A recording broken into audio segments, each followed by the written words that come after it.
Так, біздің тыңдаушыларымыз, бүгінгі әңгімеміз біздің восточный медицина туралы кетеді. Бұл восточный медицинаның қазіргі күнге маңызы, қазіргі күнге істетілуі, бұның адамдарға қандай пайдасы бар жоқтығы, сол туралы әңгіме жүргіземіз. Так, медицинаның өзі екіге бөлінеді.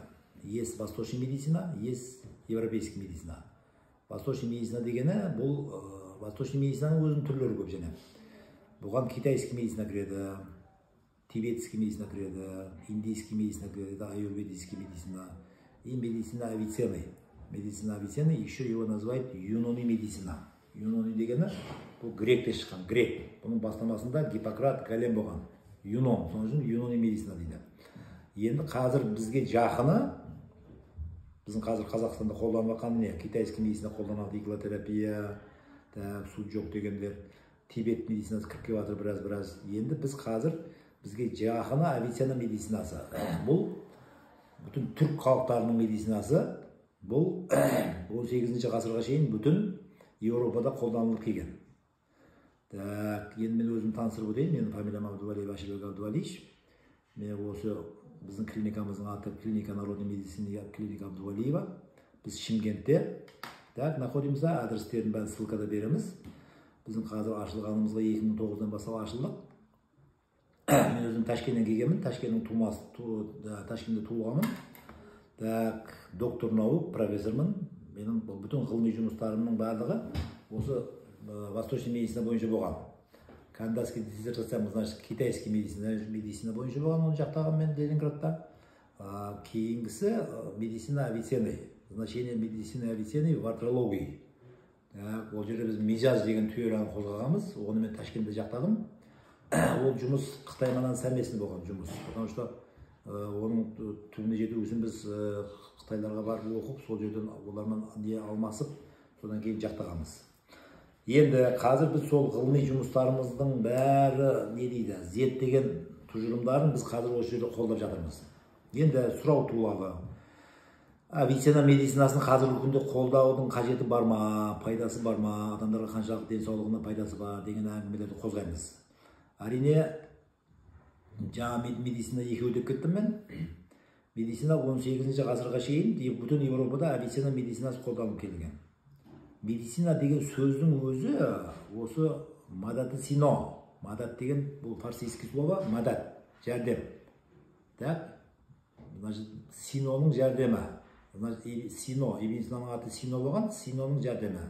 Мадаты Сино деген сөзден келіп шыққан дейді. Медицина сөзінің өзі. Бұны енді қаншалықты дұрыс, мен оған полный кепілдік бермеймін, бірақ медицина сөзінің өзі, яғни Ибн Синаның жәрдемі деген сөзден шыққан дейді, Мадаты Сино дейді. Так? Енді медицина, Авиценна медицинасын алсақ, бүгінгі күнде оны бүтін дүние қолдап жатыр. Кім қолдап жатыр қазір? Бүтін Индияда қолданылады бұл. Қазіргі күнде медицинада бұны, Индияда бұны Мадат Сино деп атайды. Мадат Сино деп атайды, и еще плюс юнони медицина деп атайды. Юнони медицина. Юнони деген, потому что гректерден барған. Ол жерге біздің Ибн Синаның медицинасының барып қалған себебі, ол Бабур Мырза. Бабур Мырза бұл бастап, Темурлардың ұрпағы болады, Амур Темурдың несі болады, не бересі. Ол сол неге барып 3 жылға шейін Индияны басып тұрған, сол жерде бүтін өзінің салтанатын құрған, сол кезде өзінің медицинасын сол жерге кіргізген. Қазіргі күнде бұл медицина өте өркендеген, Индияда қолданылады. Өте клиникалар көп, біз бұны барып көргенбіз. Қазір 700-ден артық фармацевтический компаниясы бар, которые используют именно медицинские рецепты, Авиценны используют. Так, енді біздің қазір Қазақстанда бүтін восточный медицинаға жол ашылған, реестрге кірген бұл. Бірақ енді біз бұны, не дейді, умело, адамдарға зиян тимейтін қылып, на уровне, оның бәрін шұғыл үйреніп, қолдануымыз керек. Бірақ если восточный медицинаны, Авиценна медицинаны біліп, жақсылап қолданса, ол медицинаның ешқандай адамзатқа зияны жоқ. Енді бұл қайсы ауруларға түседі бұл? Бұл острый ауруларға қаралмайды. Потому что острый ауруға бұның күш жетпейді. Конечно, бұл жерде европейский медицинаны қолдану керек. Авиценна медицинасы бұл хронический ауруларға. Мысалы үшін біз қараймыз бауыр аурулары, буын аурулары, давление, женский аурулары, ашқазан аурулары, өт аурулары, өкпе аурулары, бұлардың бәріне ибн Сина медицинасы өте көмегі үлкен.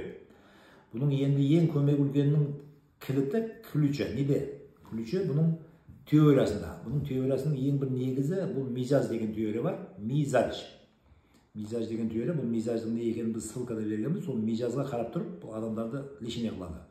Мысалы үшін адамды кірген кезде, сөйлескен кезде, диагноз қойған кезде, тамырын ұстап диагноз қойған кезде, тілге қарап диагноз қойған кезде, бәрін сол мижазға келіп байлайды. Мижаз арқылы бұл адамдарға назначение береді, адамдарды түзетеді.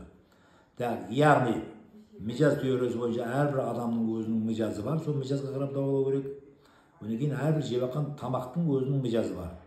Сол мижазға қарап адамның ауруына жаңағы шөп дәрілердің бәрін, тамақтың бәрін беру керек. Біз қазір мижаз теориясын полный естен шығарғанбыз. Қазақстанда вообще бұл туралы информация жоқ. Бірақ біздің ескі ата-бабаларымыз мижазды білген. Білгенде қалай? Міне біздің қазір Қазақстанда Құртқа тауып деген болған, ол кісі 148 жыл жасаған. Ол именно мижаз теориясы бойынша адамдарды емдеген, өте үлкен емші болған. Оказывается, оның 100-ге келгенде тісі шыққан екен, қайтадан. Одан кейін 148 жасында келіп қайтыс болған. Ол кісі как раз Самарқанда оқыған, Бұхарада оқыған, кейін Бағдатта оқыған.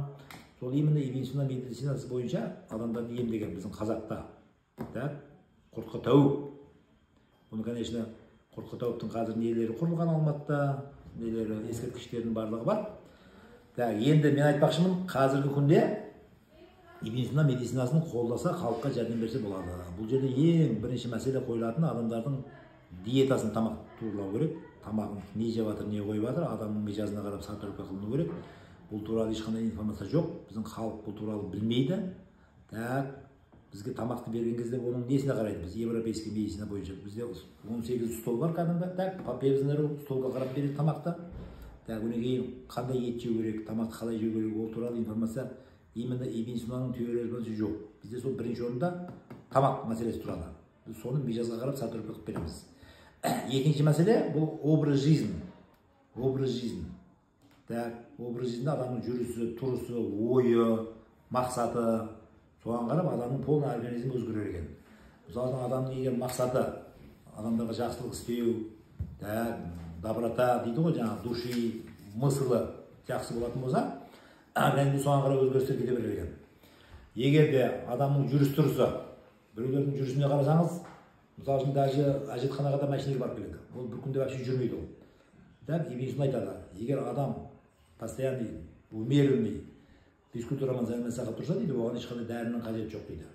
Қазір бізде ең бірінші аурудың келіп шығатқаны қалай? Бірінші диета неправильный, екінші образ жизни неправильный. Осы екеуінің арқасында келіп шығып жатыр. Үшінші мәселе адамның духовный состояниясы. Духовный состояниясы дегені адамның мынау көңіл күйі. Қазір заман урбанизация деп жатыр ғой енді. Бәрі нәрсе тез өркендеп бара жатыр. Өркендеп барған екен, адамдардың өмірі өте қатты сығынға алынып жатыр былай. Қалай бұл? Кризис кетіп жатыр, қымбатшылық, кредит алады, анаған жетпейді, мынаған жетпейді, стресстер, соның бәрі адамның духын кетіріп жатыр, сындырып жатыр. Одан кейін мынау интернет деген шыққан қазір мына. Бір күнде егер адам 3 сағат мына интернет отыратын болса, кетті, оның энергиясы кетіп қалады. Қазір жастар әсіресе мына кіріп кеткен полный интернет. Бұл образ жизнінің ең бір жаман несі кетіп жатыр қазір, бір түрінің біреуі. Onun үшін біз қазір өзімізге миссия қойғанбыз. Миссия. Значит, ибн Синаның ескі восточный методтарын қолданып, адамдарға денсаулықтың қайтару, адамдардың өмірін ұзайтыру, сол арқылы адамдарға бақытты өмір сүруді үйрету, одан кейін соның арқасында адамның ең главный духовный спокойствиясын жайына қою. Адамның бірінші орында адамның турасының духы. Егер адамның духы сынса, дух дегенде адамның көңіл күйі сынса, оны адам түзету қиын. Бұл дегенде қалай түсіндірсе болады? Мысалы, рак аурулары. Егер сау адамды сендірсе, что у него рак деп. Ол болды, 6 айдың ішінде ұзаққа барып 1 жылда өледі же, адам духы кетіп қалды. Соның үшін бірінші жерде адамның духын жайына қою керек. Если адамның духы жайында болса, любой ауруды жеңіп кетеді. Біз көргенбіз, адамның духы жайында болса, рак ауруды түсіргендерін мен көргенмін неше рет. Адам егер сенсе духымынан, сенсе. Енді адам мысалы онкологияның есігіне кірген болса, қорқа бастайды. Ар жаққа барып докторлар егер болды онкологиясын десе, адам миясына отырып қалса, кетті. Сол адам уже духы кетіп қалды, уже аппетит болмай қалады, ұйқы кетеді, күніменен ойлана бастайды. Болды. Адам дух кеткен екен, адам уже ауырайды, кетті. Сол үшін біздің ең главный бірінші мәселе дух. Духтан төмен қарай кетеді, или төменнен қарап духқа келіп шықса болады. Адамның духовный состояниясы. Енді біз бұл жерде центрде қолданамыз қалай? Біріншіден шөп дәрілерді қолданамыз, диета терапияны қолданамыз. Одан кейін обезьяның түрлі методтары бар. Массажы, кровопусканиясы, зүлік қоюы.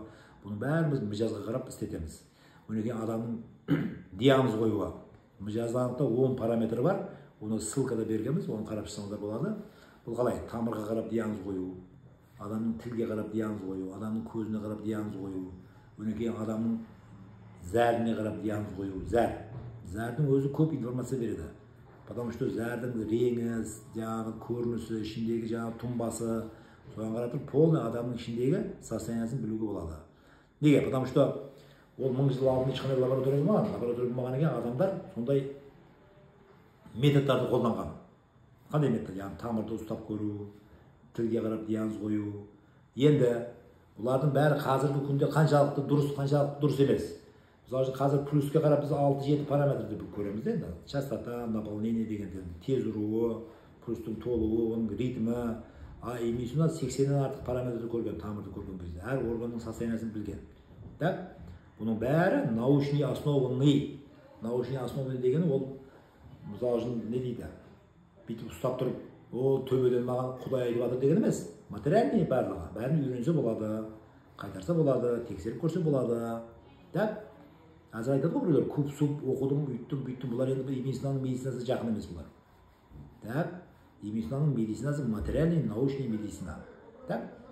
Оның основасында наука жатыр. Енді медицинаны біз мысалы үшін Гиппократты медицинаның атасы деп айтамыз ғой, Галенді. Так? Соның арқасында медицина келіп шыққан. Бірақ енді Галеннің Гиппократтың қалған тірлігін әзір біз қалған жоқпыз азыр. Европейский медицина совсем басқаша медицина. Бірақ Гиппократтың қазағын ішеді. Гиппократтың айтады медицинасының атасы деп. Бірақ фактически Гиппократтың метод лечениялары әзіргі европейский медицина ұқсамайды. Ол жерде совсем гуморальный теория мизач, ол совсем теоретический основалары басқа кетеді. Енді қазір біз сол менің қазір ғылыми жұмыстарымның бәрінің нәтижесі, соны халыққа біз қолданып жатырмыз. Қазір 9 жылы ашылған болсақ, 2009 жылы бізде қанша мыңдаған бір ем алып жатыр қазір. Оның бәрін комментарияға көрсеңіздер болады. Біз енді емдейтін ауруларымыз бізге ең главный давление. Біз ең главныймен шұғылданамыз. Бірінші очередь біз бауырды, ұйқы безді, өтті, почканы тазалаймыз. Бұны тазалағаннан кейін организм өзін өзі түзетіп алады. Қанның ең әзір, біз Қазақстанның катастрофасы қалай? Адамдардың именно почкасы, бауыры, ұйқы безі тола шлакка. Шлакка тола болғаннан кейін кетті, қан қойылады, қан қойылғаннан кейін кетті, басқа аурулардан басталып кете береді. Инсульт, инфаркт, мысалы сахарный диабет, бәрі сол шлактың көбейгенінен болады. Так? Біз именно сол организмнің тазалаумен айналысамыз. Бұл жерде біз істетеміз, шөп дәрілерді істетеміз, малғам істетеміз, организм ішін тазалауды істетеміз, так? Түрлі методтар шөп дәрілерімен. Одан кейін строго диета отырғызамыз. Так, диетадан кейін басқа методтардың бәрін істетеміз. Жаңа айтып өттік біз, массаж, это особый массаж, өзге массаж дейіледі, иглотерапия істетіледі. Так, бұл жерден кейін кровопусканияның барлық методтары бар бізде. Тілдің астынан қан алу, тамырдан қан алу, зүлік қою, олардың бәрі істетіледі. Бірақ барлығын біз адамның состояниясына біз жазына қарап емдейміз барлығын. Қарап тұрып, оның бәрін апарамыз. Енді біз бірақ бізде ең главный козырымыздың біреуі, бірінші больныйға точный диагноз қойылады. Диагноз қойған кезде біз тек қана тамыр көріп, адамның тіліне қарап, көзіне қарап диагноз қою емес. Бірақ сол қойып жатқан диагнозымызды қазіргі современный медицинаның несі күшті? Современный медицинаның точный экспериментальный диагностикасы күшті. Мысалы томография точный анықтайды. Баяғы томография болмаған ол, айтқан мысалы бауырда опухоль бар деп. Оның размері, іші, сырты қалай, мысалы грижа дейміз. Грижаның точный размерлері, қаяққа қарап өскен, қаяққа кеткен, мысалы не бар. Так, оның бәрін біз айтпақшымын, енді қазіргі современный медицинасының диагностикалық методтарының бәрін біз істетеміз. Значит, анализдердің бәрі алынады, компьютердің томография қылынады, рентген қылынады, ешке ашқазан ауырса, ашқазанға зонд жұтылады. Бауыр болатымызда бауырдың полын тексеріледі. Соған қарап біз оны екеуін тексеріп барамыз. Біздің қылаққан методтардың қандай көмек беріп жатқандарын бәрін лаборатория арқылы тексеріп, оны қадағалап отырамыз. Енді соның үшін бізге келсеңіздер, біз көмек береміз сіздерге. Біздің адрестеріміздің бәрі берілген. Егер сіздер мысалы үшін химиядан шаршаған болсаңыздар, Біз химический препараттармен ем алып, химический препараттан шығамын десеңіздер, бізге полный иммунитет методтарынан жәрдем беруі мүмкін. Енді біз барлық ауруды түзетеміз деп сіздерге гарантия бере алмаймыз. Бұл деген бәрі иммунитет бойынша Алланың қолында. Потому что бұл ескі медицина бойынша бірінші Алланы тілге алады. Бәрі ауруды беретін де Алла, шипасын беретін де Алла дейді. Бұл деген мысалы Алла деп көз жұмып Алладан сұрап отыру керек емес. Бәрі материалды әрекет қылынады ғой. Бірақ шипаны Алла береді деген сөз бар. Соның үшін бізде Аллаға сенеді, Алланың құдіретіменен келсеңіздер жаман болмайды. Біз ссылканың бәрін бергенбіз, комментарияда бергенбіз. Көріп келсеңіздер, ем алыңыздар. Әуелден бара ешқайсыңыз ауырмаңыздар. Бізге тек қонаққа келіңіздер, пожалуйста. Қонақ қылып, біздің кеш тамақты жеп кетіңіздер. Ауырмаңыздар, сыздамаңыздар. Если көмек керетін болса, бізге қарауларыңызға болады. Үлкен рахмет сіздерге.